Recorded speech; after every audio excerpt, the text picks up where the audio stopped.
Any health-related information on the following show provides general information only. Content presented on any show by any host or guest should not be substituted for a doctor's advice. Always consult your physician before beginning any new diet, exercise, or treatment program.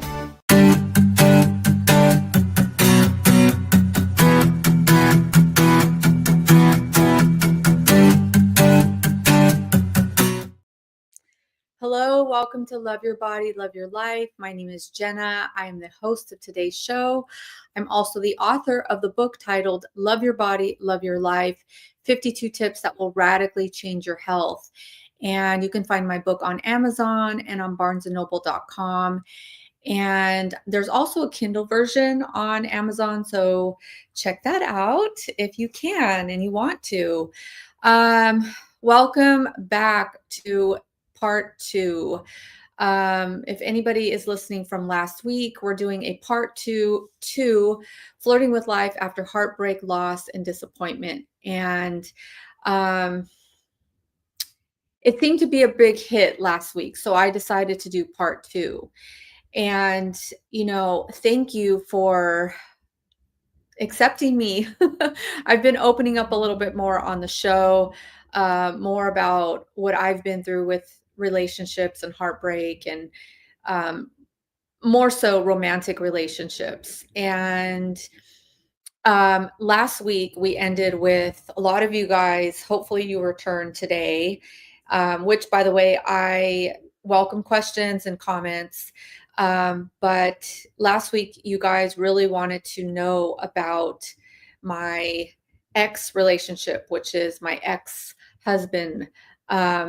And I'm still gathering my thoughts around what I want to share exactly about that relationship and what I want to keep private, because the truth is that I really have a hard time hating anybody or talking down about anybody, or, any kind of like hate thrown anybody's way. I have a really hard time with that, you guys. Like, even if I'm grumpy, in a grumpy mood, like, I don't know, just like randomly, like if I'm hungry or tired, because that's normally that's the only time I'm grumpy, and I snap at somebody or I say something that I feel is just unnecessary, I feel bad. It's like I hurt myself more than I hurt that other person, because it's like, the way you treat other people is the way you're feeling about yourself in that moment or in general. And so I feel like that's kind of a good way to start the show, is check yourself, like the reason why I feel so bad in that moment is because we never know what other people are going through, right? Like, we just don't know where they're at in their life, what is happening in their life, so we always just have to be mindful of the way we treat people. And the opposite, right? The opposite can be true, which is if we smile at somebody, we just like make their day, maybe they're having a hard day. We can turn around their day. And so it's always important to check yourself. But anyways, going back to what I want to share about my ex relationship and me gathering my thoughts around what I want to share. My point is that I, even though this person did not treat me in the end with respect and honor, I still care for this person as a human, right? So I have to really gather my thoughts on what I want to share about that relationship, because I know you guys were super interested last week. So with that said, I'm still going to stay in the context of relationships this week. And I will probably say forewarn if I'm going to be talking more about toxic relationships this week. Okay. So forewarned, if anybody has ever been in a toxic relationship, or if you get triggered by that kind of conversation, I am going to be talking about toxicity in relationships. Okay. So I will start the show with a personal story, and it's actually around a friend of mine. Um, and I did get her permission to share. So thank you. This person knows who she is. Um, but so I wanted to start off with a little bit of story around her situation. So let's see. So 1 year ago, my friend gets into a romantic relationship. And at this time, she was at a job that she liked to do. You know, it wasn't like her dream job, but she liked it. And she meets a guy. And slowly but surely, this guy tells her that he doesn't like her to be working at this place because there was a lot of male energy at this place. And so she's dating him, she's liking him, you know, whatever. She's getting some of her needs met, I'm sure, in this relationship. I don't know the full details of the relationship, but long story short, I could see from a mile away that this guy was not healthy. And so um I thank you, Larry. Thank you for chiming in. I'm like, where are you guys? Glad to hear the story continue. Okay, yeah, thank you. Um, so my girlfriend gets in this relationship, and because of my history with toxic relationships, I could see from a mile away that this guy was unhealthy. But, you know, as a friend, it's like you love your friends, right? You want them to be in healthy relationships, but you also have to be careful about what you say because you can tell they're digging the guy or they're liking the situation or he's helping them in some area of their life. So I, of course, didn't say anything, but slowly but surely, I could see her habits changing and him kind of taking more control of what she does in her life. So lo and behold, she quits her job. She starts wearing just black t-shirts. Um, you know, she's eating a certain way, she's doing all the things that he's into. And my friend, who is an artist at heart, she loves to dance and sing and paint. And I asked her, like, does he know that you're, and I, you know, I'm jokingly, because I'm like, I love my friend, right? And she's an awesome musician. But like one day we talked and I was jokingly asking her, I'm like, does he know you're a rock star? You know, just like funny, but like not funny, right? I was like being true, but like I called her a rock star. I'm like, does he know you're a rock star? Like she has original music on Spotify and she's done a lot of music gigs and stuff like that. Um, and really quick, let me just maybe Rebel, we can put that question up again in a second so I can get to it. But so let me finish the story. So I asked her, you know, does he know about you loving music? And she was like, no, he doesn't like that, Jenna. You know, he doesn't like that. And he doesn't know about my music. And I was like, And she's like, she told me on the phone, she's like, I know you don't like that. And I'm like, of course I don't like that for you. This is who you are, you know? So what can I do as a friend? I can love her through it. And I even told her, I will support you if you marry this guy tomorrow. I will support you. But I just want to point out that he doesn't know who you are and he doesn't even like that part of you. So, okay, lo and behold, she dates him. He ends up basically, I know it wasn't her dream job, but I know that he encouraged her to quit this job, which she did. She quit the job. So what's my point in this story? My point is that I see my friend slowly but surely getting controlled and manipulated. Okay? This is toxic, you guys. This is toxicity. Seriously. Like So, okay. The year goes by. We really didn't see each other in person.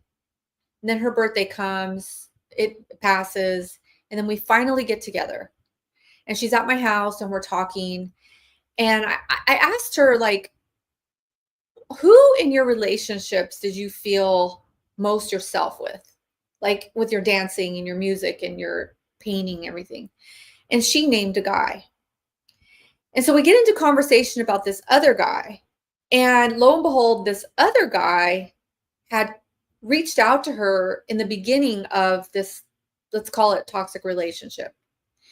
And she didn't pay any attention to this reaching out of this other guy that she feels more comfortable with. And of course, in her mind, she had good reasons why she didn't reach out to this other guy, because this other guy's in a different country, and it goes on and on. Okay, so a year later, she's done with the toxic guy and she's reconnected with the guy that she feels more herself with. And so last week she calls me and we FaceTime each other, right? She's like my only friend that we FaceTime with. I love her for this because, like, I don't know why I feel like in the cool club when I FaceTime, I'm like, ooh, I'm FaceTiming. So I love when she FaceTimes me, and she's my only friend that does. So she FaceTimes me last week, and like we answer the phone no matter what we look like early morning, late night, it doesn't matter. Like makeup, no makeup, hair in a ponytail, doesn't matter. So she calls me, FaceTimes me, and I answer. She's like, oh my God, I can't believe I was in that relationship for a year or something like that. Not verbatim, right? And I was like, oh my God. Like, and so we're laughing about it now. We're like giggling about the whole thing. And yeah, so she's happy now, right? And of course the toxic guy is now sending her, like, trying to get in again, right? Slowly but surely he's DMing her, he's sending her little videos, he's sending her little things, and I'm like, oh my God, classic, right? Classic toxic relationship. And I feel like that is going to be pretty much the theme of what we talk about for the remainder of the show. So with that said, before I get into this next segment, I will take some of your questions and comments. Okay. Okay, Anne. Annie Ann, I have seen this. What can you say to a person when you see this going on? Yeah. Okay. So Annie Ann, thank you for the question. I feel like, just like I did with my friend, you can't do much. You really, honestly, you can't do much. You have to love them through the relationship. And I'll tell you why. Okay, you can't come off like aggressive or like too mean about that other person or put them down or like any kind of judgment is what I'm trying to say.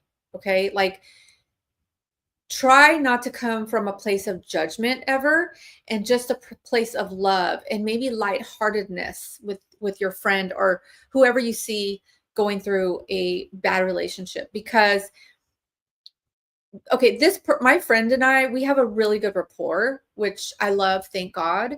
And so she knows me enough to know that I'm going to love her no matter what. And I even said that, like I said earlier, I told her, if you marry this guy tomorrow, I'm going to support you.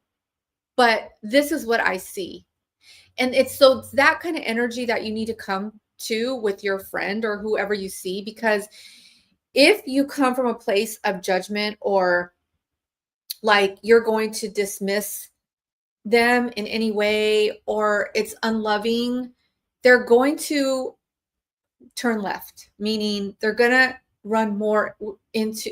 run toward that person more. Because what happens is these kind of manipulating and controlling people, they get into your mind, you guys. They get into your skin, in your body. Like they know you and they know what to say. And that's the thing. And they keep you hooked however they can, whether it's through humor, whether it's through, they know your insecurities. They know what you need. They're just really good at reading you and getting to know you. I think I mentioned this last show. They get to know you so well that they use your insecurities against you. And it's really it's bad. It's really bad. So you have to be careful. You have to tread lightly, and you just have to really come from a place of love. Always. You have to tell them, I support you no matter what. I'm here no matter what. I love you no matter what, because then that keeps the dialogue open, and hopefully you have a good rapport with this person and they know that you are always coming from of a good place and that you mean well and that you care. So anyways, I'll move on. Okay, Danny, why would you contain your likes to be with somebody else? Why would you contain your likes to be with somebody else? I'm not really understanding the question. I don't know, Rebel, if you can help me. Why would you contain your likes to be with someone? It came in when you said your friend was she liked to play guitar and she liked to dance and stuff, and she didn't do it. Got it. Okay. Okay, so why would you contain your likes to be with someone else? Because if you really want to please somebody for whatever reason, and you know that that person doesn't like that, you're like, just like I was saying, you're going to feel judged, and you're going to feel like, oh, they're not going to like me, or they're not going to love the real me. So I'll keep it contained. Not good. Not good. Not good. Not good. You need to be with somebody that loves every part of you, every single part of you. Like, and listen, I've done this. Like, everybody does this. Like, I have, like, so you guys, if you listened to last week, okay, I'm going to just use myself as an example.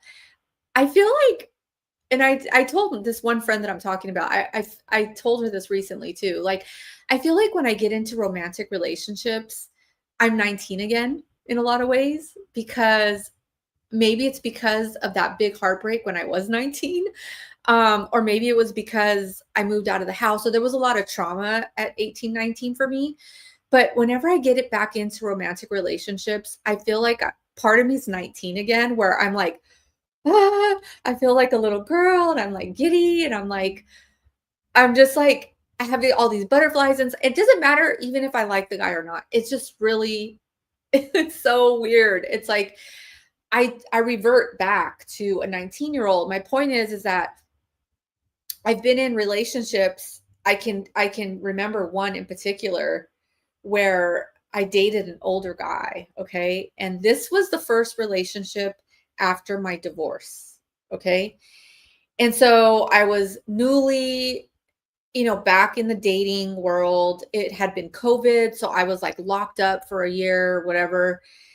And it was just like, I met him, and this was a guy that right after my divorce, and he was older. And I remember because I love music. You guys know this, right? I remember one time he took me to dinner, and he was very proper and like older and like, and we came back to my apartment. I had this little studio apartment I was living in. And I was like giddy, right? I was like a little 19-year-old. And so I got my tambourine, and I started like shaking it, like kind of like dancing, like giggling. We were talking on the couch, but I'm like, I got this energy in me, and like I started being silly, and I have this silly side too. And he just like was like on the couch, like he didn't crack a smile. Like, I was like, oh, I was mortified.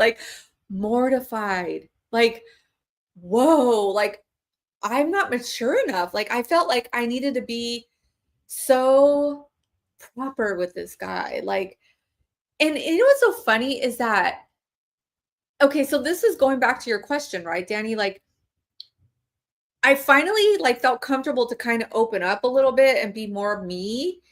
And he knew I liked music, but like I had never showed him that side of me. And um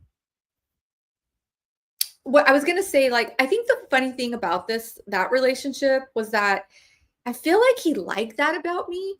Like, I feel like he always dated like these proper, like wealthy women. Like, I don't know. It's like, I feel like he liked that about me. And funny enough, I got along so good with his daughter. Like, we were like besties. But, anyways, I feel like he liked that about me, but I just couldn't express myself like I wanted to, you know? And I remember like sitting on the couch after dinner, like kicking my legs because I just felt like FOMO, like I was missing something. Like I needed to be out doing my music and, you know, and I had all this in me still. And I went from from being with my ex-husband who's a musician to this guy. And I'm like, OMG, I can't, like, I can't. So anyways, I hope that answers your question. I go on long-winded stuff here. So anyways, point is, don't contain your likes. Don't contain them. Heather, that sounds so terrible. Did she get rid of the back? Yes, she did. And that's how I hope I answered that because, she's out of that relationship now and she's with the guy that, hit her up when she was getting into this bad relationship, who she felt more comfortable with. So yay, I'm so excited for her. I hope she gets married and has babies and I can be an auntie. I'm like putting it out there for her. So yeah, she's definitely happier. And I'm so happy, you guys. I'm so happy for her and anybody that has the courage to leave that kind of relationship. I know it's hard because I've been in them. And so with that said, I am going to get into, I wrote this as a blog. Okay. And, I am going to be reading a couple of examples of what toxic relationships look like. And we'll get to that question, Becca, but, I'm going to be reading some examples of toxicity. And like I said, forewarning you guys, I hope I don't trigger anybody, but I feel like it's important to read some of these off. Okay. So the classic toxic relationship, the push-pull dynamic, okay, where they push you away and then they pull you back in. The honeymoon stage after a fight, okay? I'm going to read these through and and then I'll like go into, if you guys want to ask, like, for me to like go into more detail about any of them. The promises of I've changed when you know deep down that they haven't, but you're so addicted to the high of the honeymoon stage or the loneliness that gets into your brain and you start remembering the good times. Okay. The silent treatment. Oh my gosh, the silent treatment. So they don't have to take responsibility, which is a manipulation tactic, by the way. Okay. So they're silent until you get over your feelings and then they come back. The compliments along with the put down. Oh my gosh, that's really nice. Watch, those are very subtle, by the way, but they compliment you with a put down. So watch out for that. The straight out lies and deceit. And then the begging for forgiveness. The Mr. Nice Guy, the one who acts like they have your back. And then when you're vulnerable, they turn on you. That's very covert, but it's there. The isolation tactic to keep you dependent on them and get your friends and family on their side. You guys, I have experienced this, okay? They paint you like the sick one, the bad one, the one with the problem, and then they create stories and they talk about you behind your back or whenever they have an opportunity to talk about you. And the sad thing is that the more you stay with a toxic person, the more physically sick that you are open to having like stomach issues, headaches, whatever, pains in your body, because your body is very smart. Your body hears everything. Love your body, love your life. Okay. Your body hears everything. It's smarter than your head. So watch your cues with your body. The carefully crafted ways of keeping you in the grips of control and manipulation. They are very good at taking you down, and then they know that they need to be nice, or they know that they need to come back with like a sweet nothing or something that gets you back in good graces with them. The verbal yelling, the cruel, hurtful words, just plain mean spirited. Okay. And the drama and the chaos. Yeah. It's all exhausting. It's all very, very exhausting. And so I thought I would just talk about those points. Like I said, I wrote this as a blog. And what I wrote in my blog was that I've experienced every single one of these points with romantic relationships, with friendships, and with family members. And so it's hard, you guys. It's tough. It's tough to stay in your own lane, and especially with family because it's in your face. And, like once you're involved in a toxic relationship, like my friend that I talked about earlier, the longer you stay, it's harder to get out because your lives just start intertwining with these people, right? It's like you're involved and it's harder. It's like, and especially as women, we're connected to this person that we're with. And so it's like your brain chemistry just gets connected with this person. And so I wrote in my blog, you guys, that, I talk a lot about health and beauty, and I talk about like what I do for my health and my beauty. But I feel like relationships are more important for health and beauty than anything else. I think we need both. But a happy heart is everything, you guys. And a peaceful mind is everything. It's everything. It's like it can really make or break your life. And it's like your days, think about having a hard day and then on top of that, having a hard person in your life. It's like you can't. It's like life throws you things that are hard enough. And so be mindful, be mindful. So let's take that question, Rebel, if we can. Becca, do you think your friend is going to fall for the toxic trying to come back? Oh, no. No, I talked to her last night, actually. And it was her dad's birthday and she called me. We didn't FaceTime last night. We just talked. But yeah, she called me and she was like, "Oh my God, he's messaging me, And I was like, classic toxic relationship. And she's like, "Oh my God, you called it." And because it's like she didn't really want to believe it, right? You don't want to believe that you're with somebody that's harmful. You just don't. But I don't think she'll fall for it because she's with somebody new.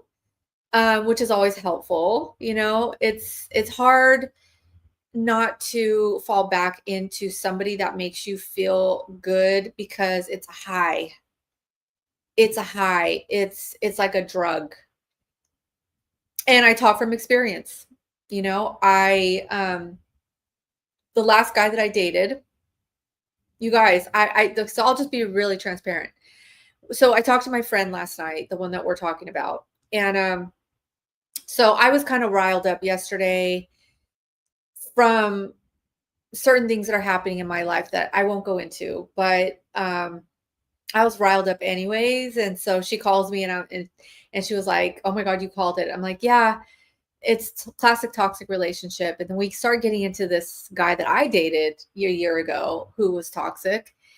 And I'm like, I'm pissed. I'm just mad at this guy because you know, I've been now single for a year, and I'm like, when is it going to be my turn to have a healthy relationship, you know?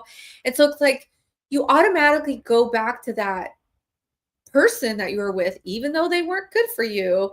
And you start thinking about the good times. And I'm telling my friend last night, I'm like, I'm just mad at him. I'm like, why does he have to be such a psycho? You know, like, because I miss that banter and that fun and that at least we laughed a lot and we giggled. And with this relationship, you guys, it was like we had this banter and this like honesty that I've never had in a relationship. Like he literally told me one time, he's like, Jenna, he's like, hurt my feelings already. He's like, I don't care. Just be honest. And I'm like, whoa, you know, like I had never had a relationship like that. You know, the ex-husband, the one I talk about, he was opposite, you guys. He would be like, just lie to me already. Just lie. I don't care. Just lie to me. And I was like, oh. And then I have this other guy come in, not the older guy that I dated, but this other younger guy. And he's telling me opposite. Just, I don't care. Hurt my feelings. Just be honest. And, you know, silver lining, I love that about him. Like, I loved our banter and like the fact that I can just say anything on my mind and he wouldn't like care.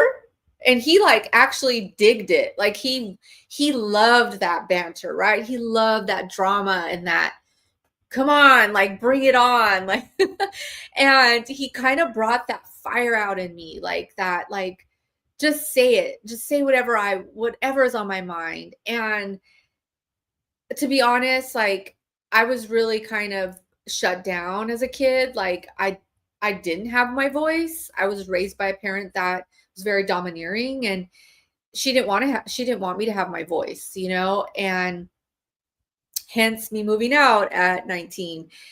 And so when this guy came along, he had this big energy and very, very fiery, and he had a good heart, but it was very fragmented, and he just didn't know where to put his energy, you know. And so Sammy, wait, I lost track. Who was the good banter one? Sorry, you guys. I'm like all over the place with my relationships. Okay, so let me break it down. Ex-husband, then I dated the older guy. We'll just call him the older guy. And then had to that wasn't happening, right? That was the guy that I really couldn't be my full self with.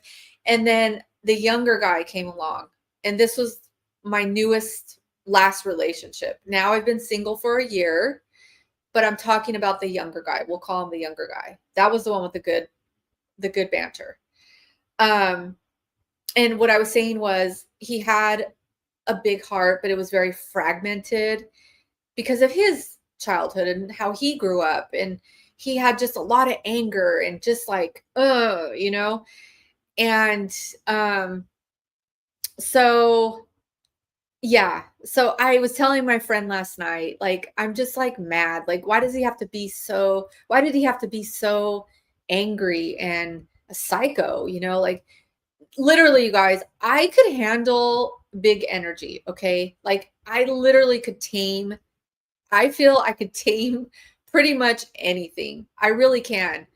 But this guy took it to the next level. Like he liked to drink and, you know, the name calling and all of that. It's like poor me, like, geez, like what was I thinking of myself to be in that kind of relationship for so long? And again, it wasn't like a full 2 years. It was the off and on, the push and pull, the honeymoon cycle. Oh, I'll be better. I'll be better. Okay. I'll give him another try because he makes me laugh and we giggle. And that was the big pull for me because we laughed a lot, you guys. We did. And I feel like the glue was our childhood. Like he's an only child. I'm an only child. My mom is like his dad, and my dad is like his mom. Like we had a lot of similarities, and that was the glue. That was that's where like you attract somebody, right? So you attract somebody in your life to heal parts of your childhood. That's truly what it is. And so if you come from a toxic environment of any of those points that I said, you're going to attract somebody so you could heal that part of you, right? That's what this whole thing is all about with relationships. So the work is to heal yourself prior to getting into a relationship, right? That's the work. So you don't attract somebody that you have to revert back to in like the toxic reverting back to, right? It's okay to be 19 again. Like it's okay to be my silly childlike self, right? In a relationship, but now I need somebody that's healthier and more grounded. And I still need that fun and that banter and that laughing, but somebody that's not going to call me names and like I'm not walking on eggshells with. Basically, that's what I'm trying to say. So anyway, so back to, I want to tell you guys that that's what I know about relationships. We attract somebody that we're still trying to heal from our childhood wounds, right? So that was our glue. And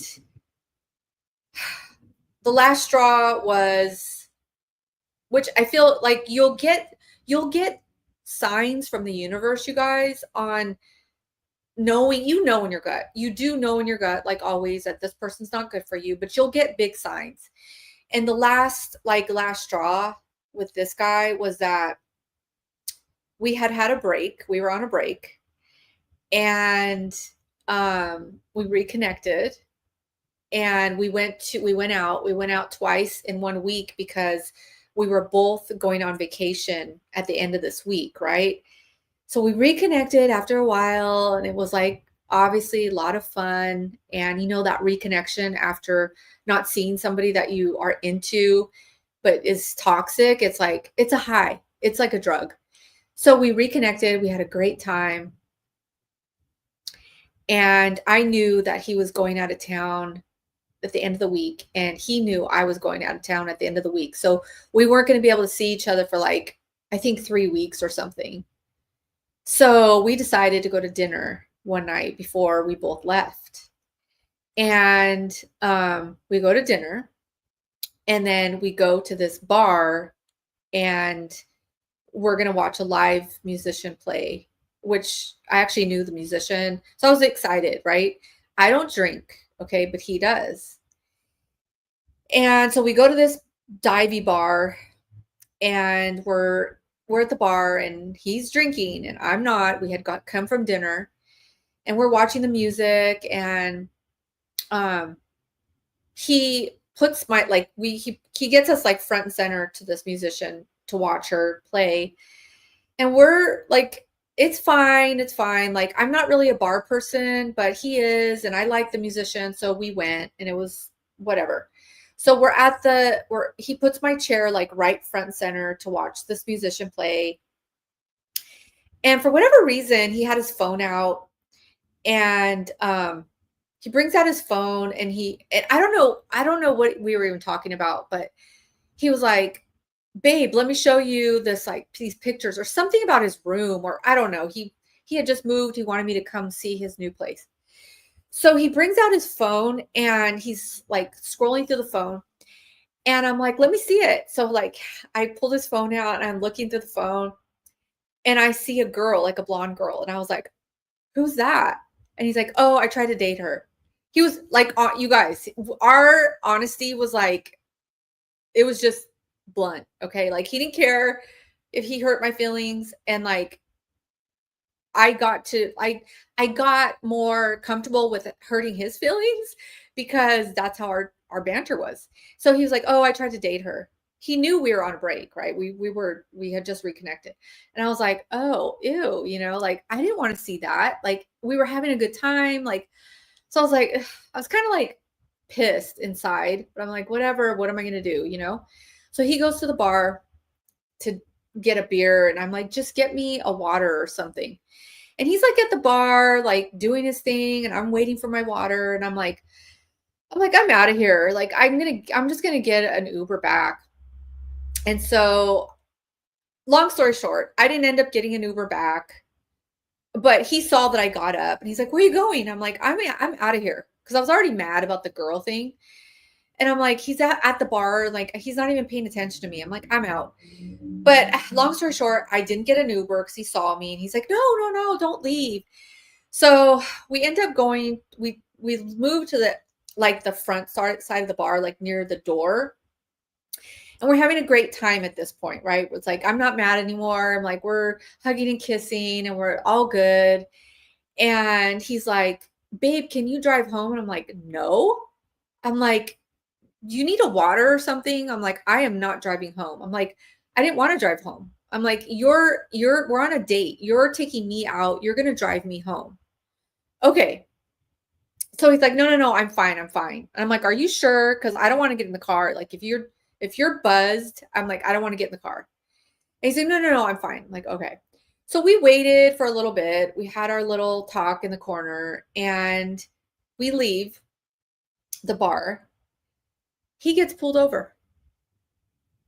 You guys, we're driving to my house and he's basically, setting the scene.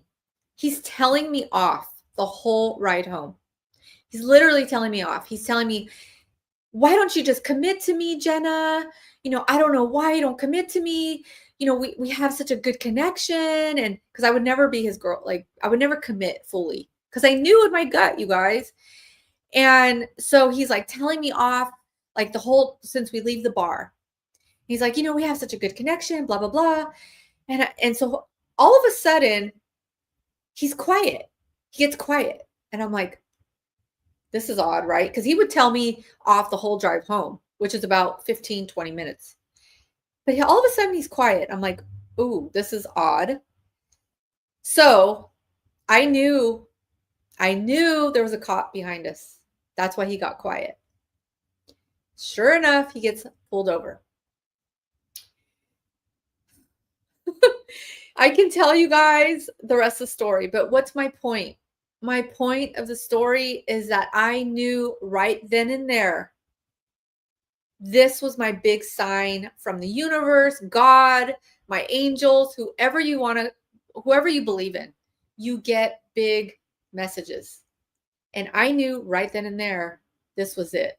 If I did not get out of this relationship, something bad was going to happen to me. Like this is the kind of energy that I did not want to be in, but I allowed myself to keep going back because we did have a connection. We did. At the end of the day, it was true. We did have a connection. We did laugh. We did like each other. But there were other things that were bigger in that relationship that I couldn't deny anymore, that were not healthy for me. So that was that, you guys. That was that. I left on my vacation. He left on his vacation. And I've stood my ground since then. And he was not happy about it. Okay. Not happy about it. Like, I'll do a part 2 on that because there is some things that happened that really showed me his true colors and the fact that I could never be with this guy, which is sad. It's sad because I really fell for that guy. I fought my feelings for him for so long because I thought that I could never love anyone again like I loved my ex-husband. I never thought that. But I did fall in love with this guy. I did. Like I said, he has a big heart. It's just fragmented and caught up in this trauma that he needs to heal. That's not my job. That is not my job to help somebody heal, right? So anyways, I can go on and on, but I'm going to get to some questions. Okay. Eli. So how can we realize we are trying to heal a past trauma, and how can we stop? Or do we need to let the healing happen? Okay. Yeah. In every relationship, you're going to heal. Okay. It's whether or not you're being treated good. That's really what you need to look at, Eli, or Ellie. I hope I'm pronouncing your name right. Ellie or Eli. Um, every relationship comes for healing, okay? It's about if you feel whole within yourself and you attract somebody whole, it's a different dynamic. You have your own life, you have your own person who you know who you are. And that's the difference, right? You have to find who you are and then attract somebody that's also knows who they are, has their own likes, has their own interests. And you guys come together and support each other through life. That's a healthy dynamic. Okay. And you know when it's an unhealthy dynamic of how you're being treated, how you feel. Do you walk on eggshells? Can you be your whole self? Yes, you're going to let the healing happen. Even if it's toxic or not, you're let the healing happen. Be aware of, oh, I see what the glue is. I see why this person's come into my life to heal my relationship with my dad or my mom or my grandma or just my whole family in general. Now, if the person's treating you good, move on with it. Be open with this. Be open with your partner, with your significant other. Be vulnerable. Talk about it. And if they can be open back and accept that, and they have things to heal, then work on it together. That's a beautiful thing. That's different than toxic, you guys. Okay. This person I'm talking about didn't see that he had a problem. It was all me. I was the one with the problem. Or if he did see it, he didn't want to acknowledge it and take responsibility for it. He was still angry, But if you have somebody that's going to work with you and to heal, that's beautiful. Stay with it. Stay within that relationship and work through it, Vince, are there more details we should know? And can you give signs on what people can look for in the relationship before falling for a bad thing? Oh, yeah, absolutely. All the things that I talked about with the list are there. So maybe rewatch it, Vince, if you missed that part, because I have to end the show soon. But there's always signs, you guys. There's always red flags. You have to listen to your gut. When there's things in a relationship that don't jive. You just know. People, if you listen to them intently and are present with them, they will tell you who they are. They will literally tell you who they are. The more you hang out with them, the more they will open up and they will tell you who they are. And if they don't say it in words, they will show you who they are. And so you need to, even though you're attracted to them, pay attention to those little signs and note, oh, noted. If somebody tells you, I'm very jealous, I'm this kind of a person. Oh, okay. Does that mean you're going to get jealous of me down the line? Noted. Do you see what I'm saying? So, all right, you guys, I'm going to end the show. I'm going to end the show with talking about love your body, love your life. Okay. I'm going to wrap this up. Every organ in your body has an emotional component to it. So the kidneys have the emotional component of peace and tranquility. So what I encourage you guys to do is to be in relationships that bring you peace and tranquility so you can love your body and love your life, you guys. Take good care. Bye.